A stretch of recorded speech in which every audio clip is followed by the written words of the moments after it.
على عمري وحياتي ما أغير من صفاتي لو على عمري وحياتي ما أغير من صفاتي سنت بهدي ونجاتي يا حبيبي يا محمد سنت بهدي ونجاتي يا حبيبي يا محمد.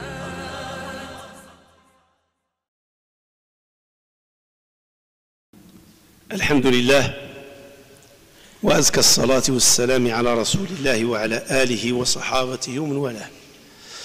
On va faire de ce sermon de vendredi un sermon pour répondre à certaines banalités, mais la réalité, ce sont des questions dont il y a tout un fond et toutes des ramifications dangereuses. Ils ont des bases. Ils ne sont pas anodines. Mais c'est plutôt des choses. Le côté superficiel nous dit qu'il n'y a rien de mal dedans. Mais le fond, il est grave. Et ça rentre dans le cadre du complot et des stratagèmes voulus à cette communauté. Un monsieur m'a contacté le jour de l'Eid soir. C'est pas la veille, après l'Eid. Il m'a dit, la question est suivante. Est-ce que le dhikr, invoquer Allah, le rappel d'Allah, comme on dit ici, Allahu Akbar, Allahu Akbar, Allahu Akbar, La ilaha illallah, Allahu Akbar, Allahu Akbar, Lillahi alhamd, invoquer Dieu le jour de l'Eid dans la mosquée ou dans le musalla est une innovation. Et de ce fait, c'est interdit. Je dis pourquoi? Il m'a dit, ben voilà, dans notre mosquée, il y a un groupe de jeunes qui se sont mis devant la porte et à l'intérieur, et ils surveillent les gens, invoquez en vous-même, ne levez pas votre voix. Il leur manque que des kalachnikovs. Tu bouges, je te tire, je te bute, direct. J'étais sérieux, il m'a dit, Wallah, c'est la vérité, c'est pas la première année. On est à la deuxième ou la troisième année, ils font la même chose. Et on va ajouter à cette question la question lecture du Coran en groupe. Ce sont des questions qui reviennent souvent, ils font des fitnas dans des mosquées. Les jeunes, par amour envers la sunna du prophète sallallahu alayhi wa sallam, ça c'est une, et par fanatisme, et je le dis, je le répète et je le souligne au rouge à vive voix, par fanatisme, à une tendance et une école bien particulière qui est très connue, ils croient rendre service à la Ummah, et ils croient aussi faire la revivification de la sunna du prophète sallallahu alayhi wa sallam. Et se trompent sur toute la ligne. Pourquoi ils se trompent sur toute la ligne? C'est ce que je vais essayer d'expliquer. Le dhikr en lui-même, combien j'aime la parole de Ibn Taymiyyah, et je cite Ibn Taymiyyah exprès, il y a d'autres savants que je peux citer, mais je cite Ibn Taymiyyah, car ces gens-là, quand ils entendent Ibn Taymiyyah, c'est comme ils ont entendu Jibril a dit à Muhammad sallallahu alayhi wa sallam. Alors je dis Ibn Taymiyyah, Ibn al-Qayyim, les gens de dhikr. Ibn Taymiyyah, il dit, le dhikr pour le cœur et pour l'être humain, c'est comme l'eau pour le poisson. Est-ce que vous imaginez que le poisson peut vivre à l'extérieur de l'eau? Non. Le cœur sans dhikr ne peut pas vivre. C'est pas que la personne va mourir, non. Mais il y aura une mort spirituelle, une mort de tendresse du cœur. C'est ça ce qu'il a voulu dire. Le cœur éveillé, le cœur illuminé, le cœur clairvoyant, éclairci. C'est un cœur qui est branché avec Allah dans le dhikr. Le dhikr. Et j'en ajoute, parce qu'on parle de Ibn Taymiyyah, son élève, Ibn al-Qayyim, qu'Allah les agrée tous les deux, rapporte que Ibn Taymiyyah jusqu'à le lever du soleil, il attend que le soleil soit dégagé de l'horizon du lance, il ne bouge pas de sa place. Et une fois, je ne sais pas si je m'excuse si je me trompe du nombre, il a dit, j'ai compté combien de astaghfirullah il en a fait, et l'on a dépassé les 10 000. Et lui, il faisait le dhikr, Ibn al-Qayyim, il a voulu surveiller son cheikh. Combien il va en faire de astaghfirullah? Il a dit, il a dépassé les 10 000. D'Al-Fajr jusqu'au lever du soleil. Ces gens-là qui disent que le dhikr, voilà, on est devant Ibn Taymiyyah, il invoque Allah des milliers de fois. Ibn al-Qayyim, il observe, il compte. Sûrement, il avait une façon de compter. Il a dit, au-delà de 10 000. Ça, c'est le dhikr. Car ça fait attendrir le cœur. Quand quelqu'un demande des conseils au prophète sallallahu alayhi wa sallam, il lui a dit que dois-je faire? Il lui a dit garde la douceur et la tendresse de ta langue dans le dhikr d'Allah. Fais en sorte que ta langue soit toujours tendre. Une façon de dire, fais beaucoup de dhikr. Beaucoup. Ça attendrit le cœur. Et Allah le dit dans le Coran. Certes, c'est par le dhikr que les cœurs s'apaisent et se tranquillisent. Aujourd'hui, les cœurs des gens sont en perturbation. Ils sont troublés. Pourquoi? Parce qu'on est plus dans la polémique que le dhikr. Et voilà, j'en ai vécu des situations avec des frères. La polémique, jusqu'à 3 heures du matin, à 1 heure de l'Fajr, il m'a dit je vais dormir. Et je dis il reste 1 heure de l'Fajr. Il m'a dit je vais réveiller. Je lui ai dit mon œil, à 1 heure de l'Fajr, tu vas dormir maintenant, tu vas te réveiller. Et wallah, il ne s'est pas réveillé. Et on est parti le réveiller. Non, je suis fatigué. Allah miséricordieux après le lever du soleil. 3 heures, 4 heures de polémique.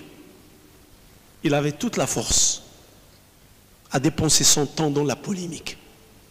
Mais il n'a pas le courage de dépenser son temps de ce qui va fructifier l'énergie de son cœur. Le dhikr, la prière de l'Fajr. Qur'an al-Fajr kana mashhouda wa Qur'an al-Fajr. Ça, c'est des choses réelles. Et j'interpelle tous ces frères-là qui font cette fitna dans les mosquées. Pas de dhikr le jour de l'Aïd. Je les interpelle. Combien vous faites de dhikr, vous? Combien? Combien? 5 minutes, 10 minutes, 15 minutes, 20 minutes ou 0 minutes? Ouais. Posons la question. Au lieu d'interdire aux autres de faire du dhikr, pose-toi la question à toi-même. Combien tu en fais, toi? Combien? Tu t'assois et tu fais le dhikr. Et le premier dhikr qu'Allah nous a instauré, c'est la prière. Obligatoire. Les 5 prières, au moins, c'est du dhikr. Accomplis la prière pour mon rappel. Elle fait le rappel d'Allah, la prière. Accomplis la prière pour mon rappel. Et le prophète sallallahu alayhi wa sallam nous a montré qu'il y a 2 sortes de dhikr dans la prière. Toute la prière d'Allah Akbar jusqu'à salam, c'est du dhikr. Le Coran, les salutations sur le prophète, invoquer Allah subhanahu rabbi al-azim, subhanahu rabbi al-a'la, sami Allahu liman hamidah, tahiyatu lillah zakiyat, tout ça c'est du dhikr, jusqu'à salam. Que du dhikr dans la prière. Seulement, il y a 2 sortes de dhikr. Dhikr fixé, déterminé, interdit d'en ajouter ou de retrancher, al-Fatiha, Allahu Akbar, sami Allahu liman hamidah, rabbana wa lakal hamd, tahiyatu lillah zakiyat, salat al-ibrahimiyya, assalamu alaykum, subhana rabbi al-azim, subhana rabbi al-a'la. Ça c'est fixé. Il y en a d'autres ici, Subbuhun Quddus, Rabbul Malaikati wa Ruh. C'est pas, je ne vais pas faire le débat sur la prière et le dhikr de la prière, mais le fixé, déterminé, et il y a du dhikr ouvert. Le prophète sallallahu alayhi wa sallam a dit quand on est plus proche d'Allah, quand on est dans la prosternation. Après subhana rabbi al-a'la 3 fois, tu peux invoquer Allah comme tu veux, personne ne te l'interdit. L'imam, tu es derrière un imam et l'imam fait tahiyat et ne finit pas, et toi tu as fini de tes tahiyat, au lieu de rester silencieux, hein, fais des invocations, fais du dhikr. Ne reste pas en état de chômage entre tahiyat et salam. Occupe ce temps-là, même si ce n'est que quelques secondes, en invoquant Allah subhanahu wa ta'ala. Allah dans le Coran entier, le seul fois où il nous dit faites beaucoup, adhkurullah dhikran katira. Invoquez Allah, fait du dhikr énormément. Et louez-le, matin et soir. Donc dans le dhikr, c'est vraiment un champ vaste, parce que c'est une énergie qui fait du bien à notre cœur, et à notre âme, et à notre existence sur terre. C'est la vie, le dhikr. Maintenant, venons à la prière de l'Aïd. Et ce frère, il me ramène l'image authentique des surveillants devant la porte qui disent à tout le monde, et on dirait qu'ils les tirent les oreilles, il lui dit attention, sinon je te donne, vous m'excusez, F-E-2-S-E. Ah, si tu veux dire, Wallah, il m'a dit, surveille les gens. Il les surveille. Il m'a dit, la mosquée est morte. Personne ne lève le temps. C'est quoi ça? C'est ça les mosquées? في بيوت أذن الله أن ترفع, dans des endroits où Allah subhanahu wa ta'ala a autorisé de les construire et de les bâtir. Pourquoi? يذكر فيها اسم الله, invoquer Allah dedans. Et le jour de l'Eid, quand on sort à ces frères-là, et ces gens-là qui prétendent qu'il est interdit, et je tiens à dire, la fatwa du dhikr tout court, individuellement le jour de l'Eid, c'est une fatwa de l'école Hanbalite, et c'est ce qui est répondu par le Majlis, le conseil des savants de l'Arabie Saoudite, à ma connaissance, et toutes les écoles Hanbalites. La fatwa, il vient de là-bas. Et d'ailleurs, si vous faites une visite sur les sites d'internet, en général, la première des choses qu'ils vont vous citer, Ibn al-Baz, Ibn al-Uthaymin, et ainsi de suite, rahmatullahi alayhi. C'est ce qu'ils vont dire. Mais malheureusement, il y a une règle dans la science que les musulmans doivent comprendre. Est-ce que Ibn al-Baz, rahmatullahi alayhi, il représente l'islam? Ibn al-Baz lui-même ne l'a pas dit. Al-Uthaymin, rahmatullahi alayhi, est-ce qu'il a dit, moi je suis le représentant des musulmans et c'est mon opinion qui doit primer? Il ne l'a pas dit. L'imam Malik lui-même ne l'a pas dit. Al-Shafi'i ne l'a pas dit. Aucun savant n'a dit que c'est ma fatwa qui doit primer sur les fatwas. Mais c'est le fanatisme. Quand on a du fanatisme, on ne voit qu'avec des œillets. Ou des œillères, plutôt. On ne voit qu'une seule voix. Et on n'entend qu'une seule voix. Et on ne veut rien voir d'autre. Et pourtant l'islam, c'est les 4 écoles. C'est pour ça que je vais vous citer la fatwa des Malikites. Et d'ailleurs, pourquoi je dis Malikite? Parce que la majorité de l'immigrant des années 70, 80, même 60, ça vient du Maghreb, Maroc, Algérie, Tunisie, Mauritanie, Mali. Et ces écoles, ces gens-là qui viennent, c'est des musulmans, qui sont de confession musulmane, ils sont tous de l'école Malikite. C'est-à-dire ces jeunes qui sont en train de faire la fitna, leur père ou leur mère, ou parfois les deux, sont des Malikites d'origine. Mais lui, il va chercher ailleurs. Pourquoi? Parce qu'ailleurs, ils en ont les moyens. Pour inonder le marché avec la fatwa. Ils en ont les moyens. Les livres, les sites, ils traduisent en français, en anglais, dans toutes les langues. Ils ont infesté. J'utilise le terme infesté. Infesté. Ils ont infesté les mosquées avec leur fatwa.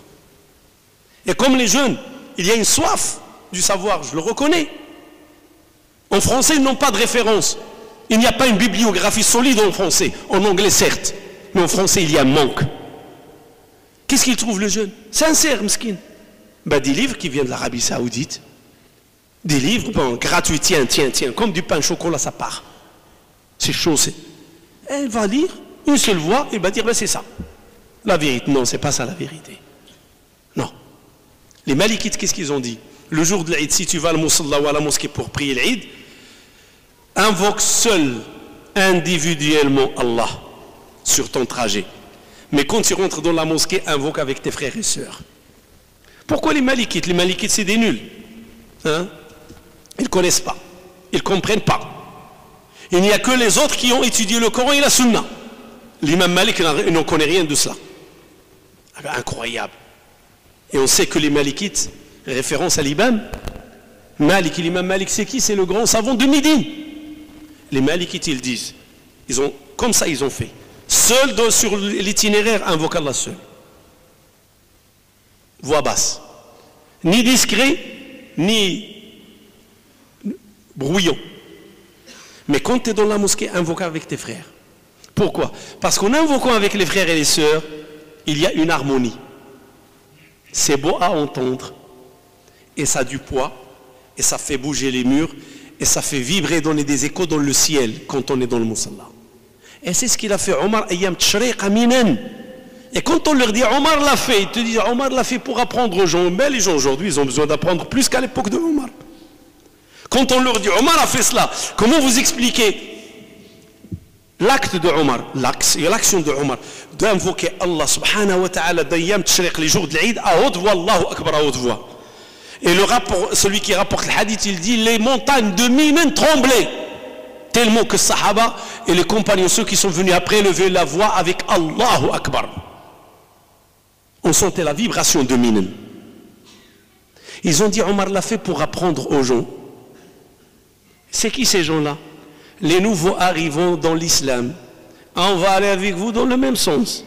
Est-ce qu'il n'y a pas des nouveaux arrivants entre nous dans l'islam qui doivent apprendre que le jour de l'Eid, on doit invoquer telle formule et telle formule?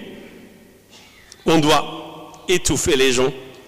Taisez-vous, ne levez pas la voix. Non. Satan, parmi ses ruses, pour faire dégoûter les gens et trouver lassitude dans la religion, croyez-moi, il utilise les gens de la religion. Satan, il a des voies pour combattre l'islam. Il le combat par les ennemis de l'islam, ce sont des ennemis concrets, directs, dévoilés. Mais il le combat par les musulmans qui sont bien intentionnés, mais manipulés, au point d'interdire l'invocation d'Allah subhanahu wa ta'ala et de lever la voix. Un hadith sahih dans lequel le prophète sallallahu alayhi wa sallam, de retour de Khaybar avec les compagnons, quand ils montaient sur une colline avec leur monture bien sûr, ils disaient Allahu Akbar, parce que quand on monte, il y a risque d'arrogance. Tu es en train de monter, comme l'être humain, quand il est monté sur la lune, il a cru qu'il a... Ça y est. Les Sahaba, par modestie et par compréhension de la religion, et qui sont la création d'Allah, et ils sont des faibles, quand il y a une montée, ils disent Allahu Akbar, c'est-à-dire Dieu est le plus grand. Même si je suis en train de monter, je ne peux pas être au-delà de ce qu'Allah m'a créé, je suis quelqu'un de faible. Et quand il y a une descente, ils disent Subhana Allah. Moi je descends, mais Allah reste haut, Subhana. Mais levez la voix, fort. Le prophète leur dit calmez-vous et baissez vos voix. Vous n'êtes pas en train d'invoquer un sourd ni un absent. C'est-à-dire Dieu entend vos invocations et Dieu sait que vous êtes en train de l'invoquer. Car Dieu c'est l'entendant et le proche. Allah entendant, il entend. Et proche, même il a dit il est plus proche de vous que la nuque de vos montures. Même Allah dit dans le Coran, on est plus proche de lui que la carotide. Cette artère qui traverse du cœur vers le cerveau. Alors, soyez dans le juste, arbi'u, soyez dans le juste.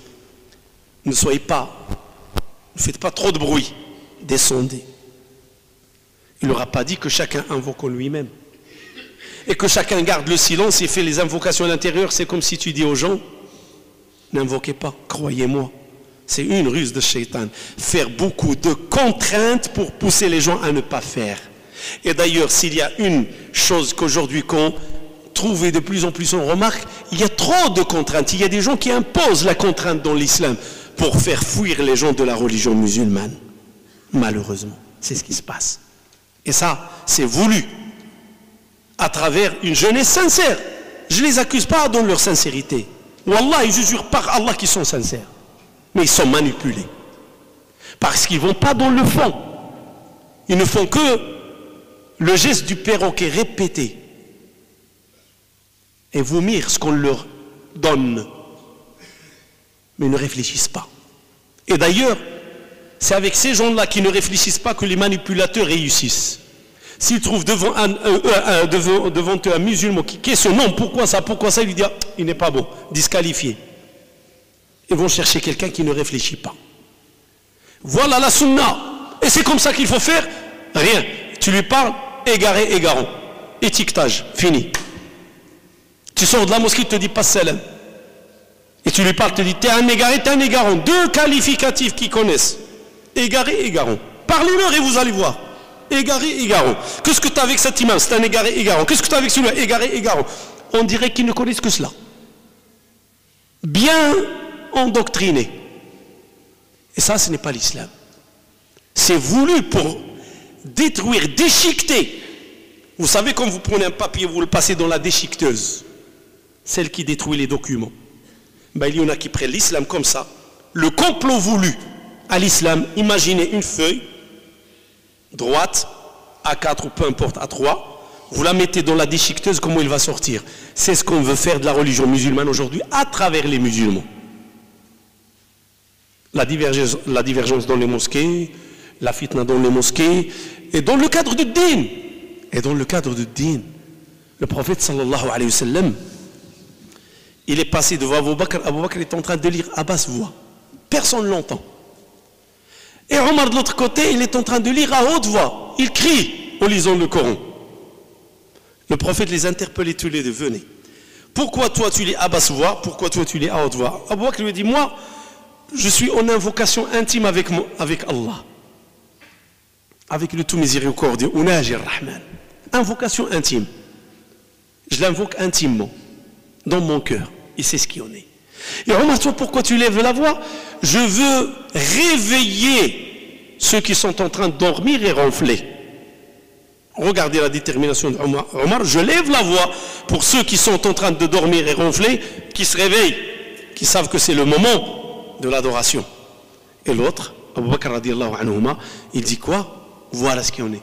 Alors il dit à Abu Bakr, lève un peu, et il dit à Omar, baisse un peu, c'est-à-dire rejoignez-vous dans le cercle du juste milieu. Pas de discrétion, pas trop levé, le juste milieu. Ce que, quand j'ai parlé de la déchiqueteuse, il y a des sujets sur lesquels la Oumma est unanime. On ne fait pas attention. Hier, par exemple, j'écoute à la radio l'affaire de la sœur qui a été licenciée d'une crèche parce qu'elle portait son foulard. Cette crèche est privée. Elle est partie au tribunal. Il a perdu la cause 2 fois, mais la Cour de cassation lui a donné raison la dernière fois.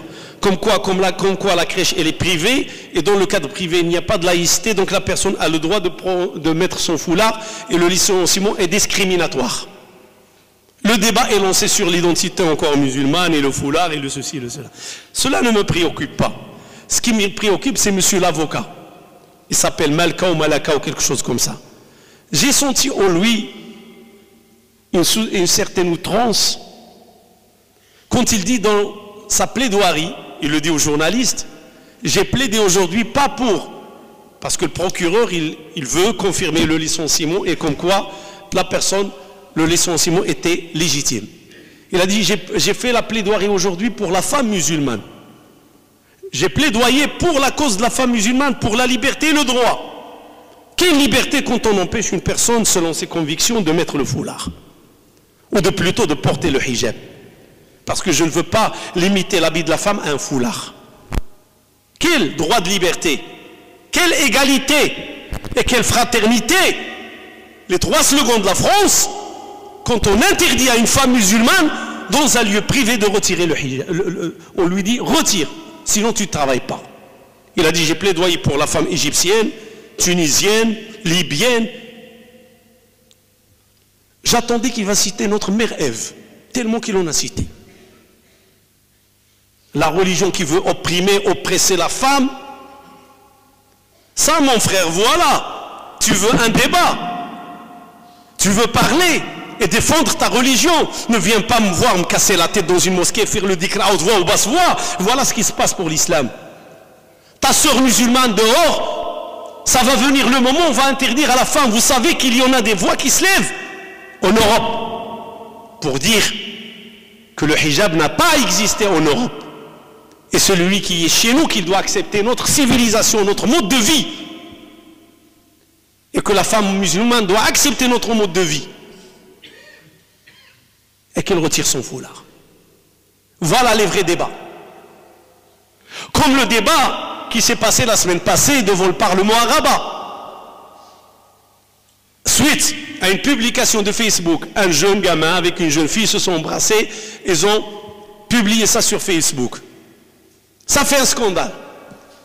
Eh bien alors tous les militants du diable se sont sensibilisés avec des emails et des mots de soutien.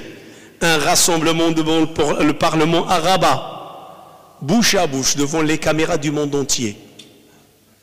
Ah oui, au Maroc, à Rabat, la ville qui a été construite pour combattre et défendre la ilaha illallah, Ar-Ribat. Personne n'en parle. Ils ont que les yeux sur l'imam et sur les gens de la mosquée. Ce qui se passe à la Oumma, est-ce qu'ils se planifient à la Oumma? Non, ça ne les intéresse pas. Le gouverneur, il a le veto. On n'en parle pas.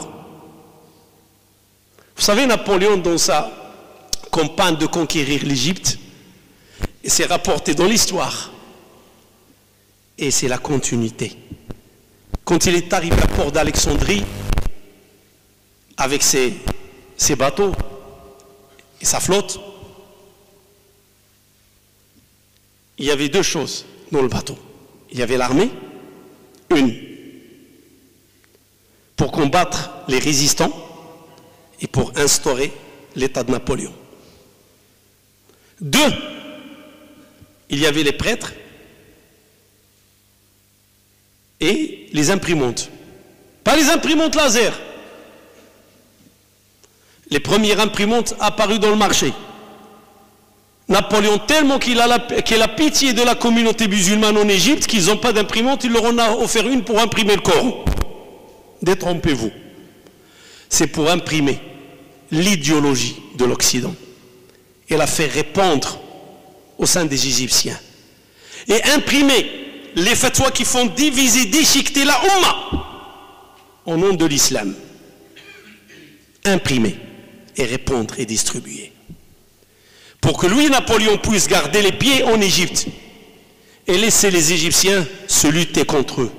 Halal, haram, bid'a, ceci, cela. Eh oui, c'est ça le vrai débat. Et c'est ça le sujet qui doit nous préoccuper, qui doit préoccuper la jeunesse. Qu'est-ce qu'on est en train de faire à l'islam? On dort. Croyez-moi, ces divergences que vous êtes en train de voir, ça fait 14 siècles qu'il existe. Et je le dis à des jeunes, je dis quand il y a un sujet de débat, de divergence, une sœur, il a mis le niqab, l'autre, il n'en a pas mis. Celle qui a mis le niqab, il essaie de faire pression. Celle qui ne l'a pas mis, il lui dit, t'as pas de prière, t'as pas de souci, la malédiction. Une fois, j'ai reçu une classe ici, d'un collège, et une fille m'a dit, c'est vrai que quand on ne porte pas le hijab, les anges nous maudissent du matin jusqu'au soir. Moi, j'aurais aimé dire à cette fille, si tu portes le hijab, tu as la bénédiction d'Allah du matin au soir, c'est plus bon que de lui dire tu as la malédiction d'Allah. On ne sait pas faire la da'wah. On ne sait faire que le rejet de l'islam. Le rejet. On représente l'islam comme une religion tyranne. Une religion qui cherche à... Vous savez, c'est pour ça qu'on cible le hijab. La femme aujourd'hui, elle est très attachée à montrer son corps avec tout. Et il y a toute une structure commerciale, mondiale, multinationale. Les produits de beauté, les habits, vous entendez pas la mode de l'été, la mode du printemps, la mode de l'automne, la mode de l'hiver. Vous entendez pas cela? Il y a toute une structure. Et toi, musulman, tu viens dire la femme doit se couvrir, c'est mieux pour elle. Tu es contre notre principe. Tu veux nous faire faillite? Tu veux faire de nous des pauvres? Ah non, on ne va pas te laisser. Alors on va attaquer le hijab. Et on va faire peur à la femme. Faites attention, les musulmans. C'est des pervers, vous entendez pas Nikah al-Mujahada en Syrie? C'est ça qu'on veut donner, c'est cette image. L'islam est une religion qui fait peur. On dirait l'islam, il vient d'un monde cannibale, d'un monde de ténèbres. L'islam est une lumière. L'islam est une civilisation. L'islam nous apprend le civisme, la politesse. L'islam nous apprend à respecter la femme, respecter les parents, respecter le voisinage, respecter les gens du livre. C'est ça notre religion musulmane. Mais malheureusement, il y a des musulmans qui jouent le jeu. Ils se font manipuler. Et au lieu de se préoccuper de faire la da'wah comme telle, même le Coran, la deuxième question du frère. Et qu'est-ce qu'on est du Coran, frère? Je dis, qu'est-ce qu'il a le Coran? Il m'a dit, lui aussi, il dit, c'est haram. Je dis, écoute, c'est un autre sujet. Lire le Coran, le prophète l'a lu dans toutes les conditions, sauf quand il était en état d'impureté majeure, le janaba, mais dans toutes les situations, il lit le Coran. On est d'accord sur la lecture du Coran, je peux être en désaccord dans la façon dont on fait le hizb, je peux être en désaccord. Je peux te montrer meilleur comment faire, mais je ne peux pas me permettre à dire à quelqu'un, entre la lecture de l'hizb et ne pas lire le Coran, ne lis pas. C'est comme des gens qui disent, tu pries pas? Non. Et tu fais le ramadan? Non. T'as pas de ramadan. T'es qui toi pour lui dire t'as pas de ramadan? Ça y est, tu veux le mettre dans la mécréance directe à l'enfer. Laisse-le faire le ramadan, peut-être le ramadan va le ramener vers la mosquée, vers la prière. C'est ça le problème. Il y a une volonté voulue et planifiée à faire exposer la Ummah à travers cette divergence.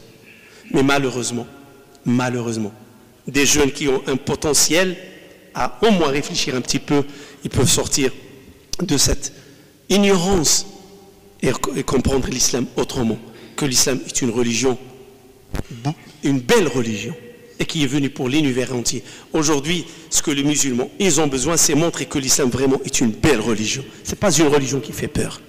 Ce n'est pas une religion de restriction, ce n'est pas une religion de contrainte. Au contraire, c'est une religion de droit, c'est une religion de liberté et c'est une religion de respect. Inna Allaha wa malaikatahu yusalluna 'alan nabi ya ayyuhalladhina amanu sallu 'alayhi wa sallimu taslima. اللهم صل على سيدنا محمد وعلى آل سيدنا محمد كما صليت على سيدنا إبراهيم وعلى آل سيدنا إبراهيم وبارك على سيدنا محمد وعلى آل سيدنا محمد كما باركت على سيدنا إبراهيم وعلى آل سيدنا إبراهيم في العالمين إنك حميد مجيد. اللهم اجعل جمعنا هذا جمعا مرحوما واجعل تفرقنا من بعده سالما من الشر معصوما ولا تدع بيننا ولا منا شقي ولا حروما. اللهم اغفر لنا فيه ذنوبنا وكفر عنا سيئاتنا واقض حوائجنا واستر عيوبنا ويسر أمورنا ويمن كتابنا وإن توفيتنا توفنا ربنا مسلمين. اللهم إنا نسألك الرحمة لأموات المسلمين. اللهم ارحم آباءنا وأمهاتنا وإخواننا وأخواتنا وأبناءنا وبناتنا بالرحمة الواسعة يا أرحم الراحمين يا رب العالمين. اللهم هيئ لهذه الأمة أمر رشد يعز فيه أهل طاعتك ويذل فيه أهل معصيتك. اللهم من أرادنا وأراد إسلامنا بخير فوفقه وأعينه ومن أرادنا وأراد إسلامنا بسوء فاجعل دائرة السوء عليه. اللهم إنا نجعلك في نحورهم ونعوذ بك من شرورهم. اللهم كافك فينا بما شئت ومتى شئت وكيف ما شئت. اللهم عافنا في أبداننا وأسماعنا وأبصارنا وقوتنا ما أحييتنا واجعله الوارث منا واجعل ثأرنا على من ظلمنا وانصرنا على من عادنا ولا تجعل مصيبتنا في ديننا ولا تجعل الدنيا أكبر همنا ولا مبلغ علمنا ولا إلى النار مصيرنا. اللهم كن لنا عونا ونصيرا وظهيرا ووفقنا لما تحب وترضى يا أرحم الراحمين يا رب العالمين. دعاء لأخي المريض وأختي المريضة اللهم شافيهما يا أرحم الراحمين يا رب العالمين. اللهم رب الناس بالبأس يشفي أنت الشافي لا شفاء إلا شفاءك شفاء لا يغادر سقما. ودعاء للمسجونين بالفرج عند محاكمة يوم الأربعاء نسأل الله سبحانه وتعالى أن يفرج عنه ويرده إلى الصواب والرشاد. ودعاء لميت بالرحمة كذلك نسأل الله أن يرحم أموات المسلمين أجمعين. واحد السيد توفى له الولد فنسأل الله أن يعوضه عنه زكاة وأقرب رحمة. الله عم عوضه عما فقد بما هو أقرب زكاة ورحمة. ونسألك يا الله يا الله يا الله أن تكون عونا وهاديا وقائدا لهذه الأمة. اللهم قدها إلى الصواب وبصرها بالعيوب. اللهم إنا نسألك ألفة في قلوبنا.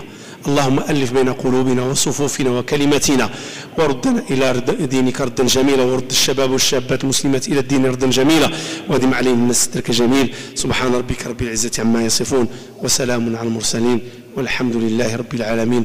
والله أكبر والله أكبر والله أكبر ولله.